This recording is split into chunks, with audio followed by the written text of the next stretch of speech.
எல்லாருக்கும் வணக்கம். எல்லாருக்கும் வாராகி அம்மாவோட அருள் கிடைக்கணும்னு வேண்டிக்கிறேன்.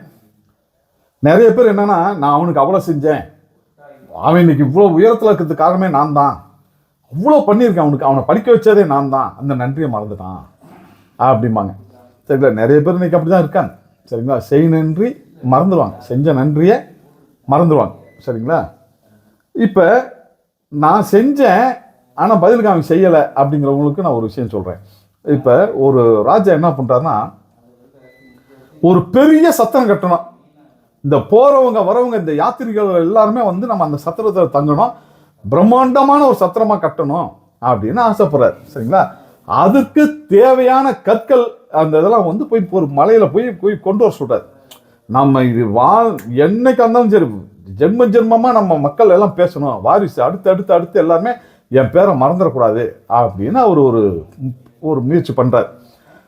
தொலை தூரத்தில் இருக்குது, அதுக்கு தகுந்த கல்லுலாம் வந்து கொண்டு வரணும்னா ரொம்ப தூரத்துக்கு போகணும், காட்டுக்குள்ளே போகணும், நிறைய படைய போகணும். அப்படின்னா தான் அது கல்லெல்லாம் எடுத்துகிட்டு வந்து இங்கே வந்து அந்த சத்திரத்தை கட்ட முடியும். அந்த சத்திரம் பார்த்தீங்கன்னா உணவு இலவசம், யார் வந்தாலும் சரி, வரவங்க போகிறவங்களுக்கு உணவு, தண்ணி, மோர், இந்த மாதிரி ஆகாரம் எல்லாமே அவங்களுக்கு இலவசமாக அவருங்க கொடுத்துருவாங்க. இப்போ என்ன ஆச்சுன்னு கேட்டிங்கன்னா, காட்டுக்கு போயிட்டாங்க. சரிங்களா? ஒரு படையே போயிடுச்சு. அதே மாதிரி அங்கே போயிட்டு பார்த்தீங்கன்னா ஒரு கிட்டத்தட்ட ஒரு 20-30 நாள் தங்கி எல்லாம் எடுத்துக்கிட்டு வராங்க, பெரிய பெரிய கற்கள் எல்லாம் வச்சு இழுத்துக்கிட்டு வராங்க.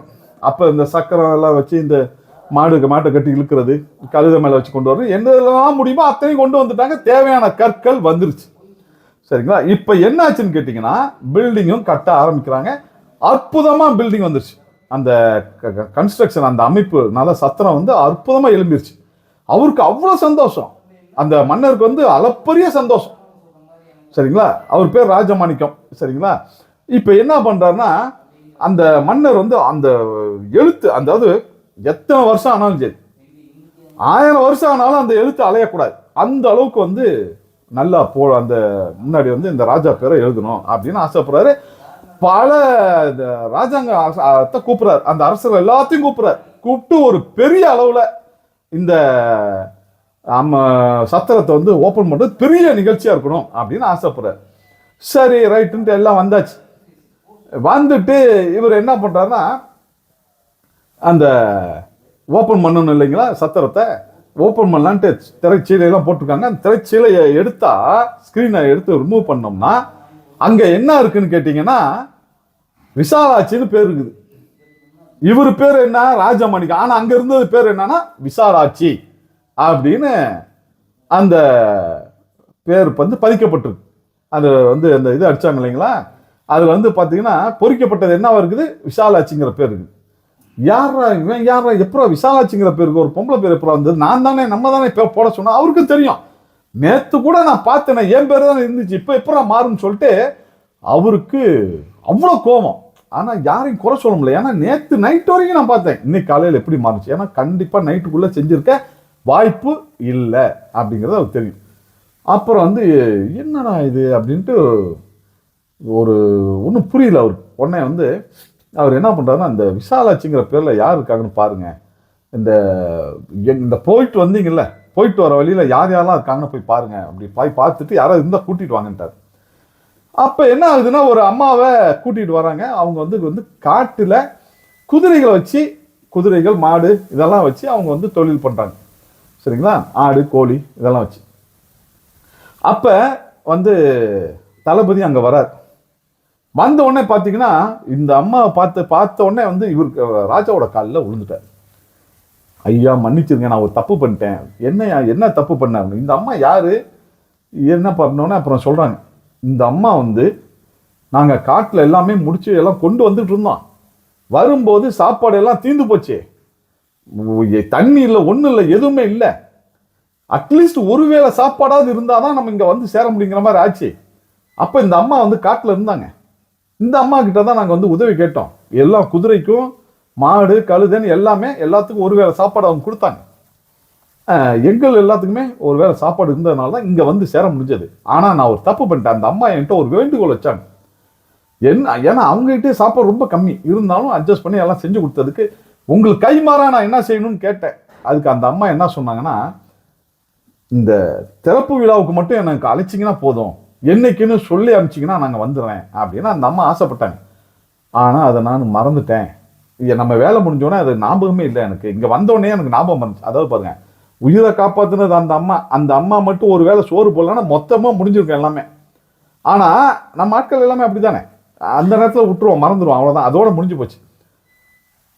அந்த அம்மா வந்து நான் கூப்பிடல, அதனால தாங்க அந்த அம்மாவோட பேர் அதில் பொறிச்சதாக வந்துருச்சு, உங்கள் பேருக்கு பதிலாக அந்த அம்மா பேர் வந்துருச்சு அப்படின்னோடனே உடனே அவர் ராஜா வந்து அந்த அம்மா காலிலே விழுந்துட்டார். ஏன்னா கிட்டத்தட்ட 15-20,000 பேர், அவங்கள அத்தனை பேர்த்தையும் காப்பாற்றினது அந்த அம்மா.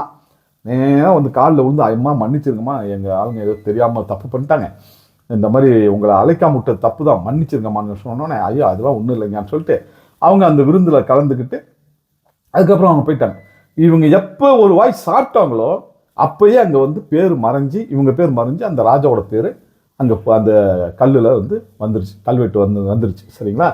அப்போ என்னன்னு கேட்டிங்கன்னா, நீங்கள் ஒரு விஷயம் உங்களுக்கு உயிர் போகிற, அதாவது நீங்கள் வந்து வெறும் 500 ரூபாயா இருக்கலாம், இல்லை ஒரு 10 ரூபாயா இருக்கலாம், இல்லை வேற ஏதோ பணமாக இருக்கலாம், உதவியாக இருக்கலாம், ஏதோ ஒரு உதவி, மனிதனாக இருந்து கூட ஒரு உதவி, உடல் அளவில் கூட ஒரு உதவி செஞ்சுருக்கலாம்.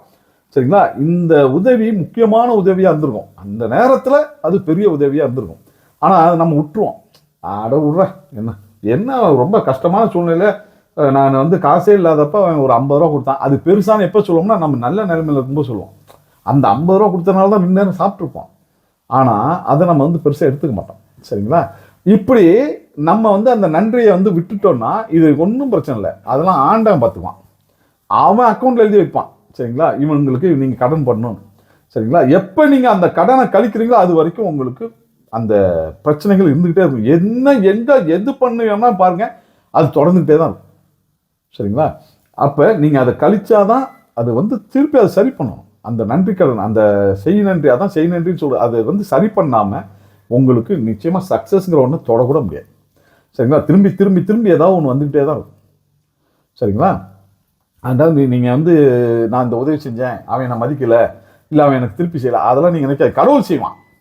சரிங்களா? நீங்கள் செஞ்சுட்டு நீங்கள் நினைக்கிறது தப்பு தான். நான் இந்த உதவி செஞ்சேன், பதிலுக்கு அவன் எனக்கு செய்யலேன்னு சொல்கிறது கண்டிப்பாக அது தப்பு தான். ஆனால் அவங்க அதை செய்யாமல் இருக்காம பாருங்க, உங்களுக்கு ஒரு சூழ்நிலை வரும்போது அது அதை விட பெரிய தப்பு. நிச்சயமாக அவன் செய்யணுங்கிற அவசியம் இல்லை. கண்டிப்பாக எனக்கு தெரியும், கடவுள் நிச்சயமாக செய்வார். சரிங்களா? நீங்கள் என்ன செஞ்சீங்களோ அதை வந்து யார் அது சம்மந்தப்பட்டவங்க உங்களுக்கு திருப்பி அந்த உதவி செய்யலைன்னா கடவுளே கண்டிப்பாக வந்து செய்வார். இது நிச்சயமாக நடக்கும். சரிங்களா? நான் பல இடத்துல பார்த்துருக்கேன். அதனால நீங்கள் வந்து அவன் தான் செய்யணும், இவன் தான் செய்யணும், இவனுக்கு இவ்வளோ செஞ்சேனே அவ்வளோ செஞ்சேன், அதெல்லாம் ஒன்றும் கவலைப்படாதீங்க. உங்களுக்கு தேவையான இடத்துல தேவையான மனிதர்கள் மூலமாக அந்த கடவுளே செஞ்சு கொடுப்பார். சரிங்களா? அதனால் நீங்கள் ஒன்றும் கவலைப்பட வேணாம். இங்கே வந்து ஒருவேளை எனக்கு வந்து நான் எவ்வளோ செஞ்சு எல்லாம் நல்லதான் செஞ்சேன், ஆனாலும் என்னால் முன்னேறவே முடியல அப்படின்னா, இங்கே வந்து தடைகளை போக்கக்கூடிய ராகு கேது இருக்காங்க. ராகு கேது பரிகார ஸ்தலம் அந்த கோயில் இருக்குது. இங்கே லகுவராகி அம்மா இருக்காங்க. எதையுமே எளிதாக முடிச்சு கொடுக்கக்கூடிய ஒரு அம்மா அங்கே இருக்காங்க. சரிங்க? உங்களுக்கு விருப்பம் இருந்தால் கீழே இருக்கிற நம்பருக்கு உங்கள் ஜாதகத்தை சென்ட் பண்ணுங்கள் வாட்ஸ்அப்பில், நம்ம அதை பற்றி பார்ப்போம். என்றைக்கும் எல்லாரும் நல்லா இருக்கணும்னு வாராகி அம்மா கிட்ட வேண்டிக்கிறேன். நன்றி, வணக்கம்.